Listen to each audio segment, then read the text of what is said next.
যখনই মানুষ দৈব শব্দটা নিয়ে আসে, কপাল, পূর্বজন্ম, সংস্কার, ঠাকুরের ইচ্ছা এগুলো নিয়ে আসে, তখন বুঝতে হয় লোকটা আসলে হাওয়াতে লোক, ভেতরে দম নেই, নিজের চেষ্টা নেই। দেখুন, দুই প্রকার হয়। এক যেমন ঠাকুর প্রত্যেকটি কথায় বলছেন মায়ের ইচ্ছা। কেন?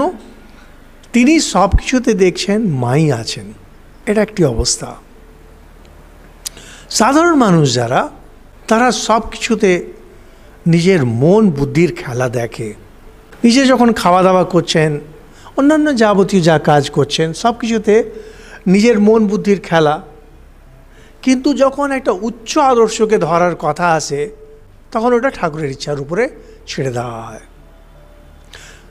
সাধারণ মানুষ ঠাকুরের ইচ্ছা কখন বলবে?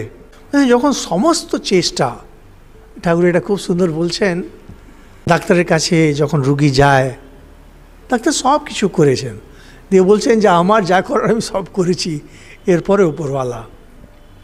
এই জায়গাটায় গিয়ে তখন আসে আমরা চেষ্টাই করলাম না, বদমাইশি আমরা করছি, দুর্বুদ্ধি আমাদের রয়েছে, আর আমরা ওটা চালিয়ে দিচ্ছি ঠাকুরের ইচ্ছা, ওয়া কপাল, ওয়া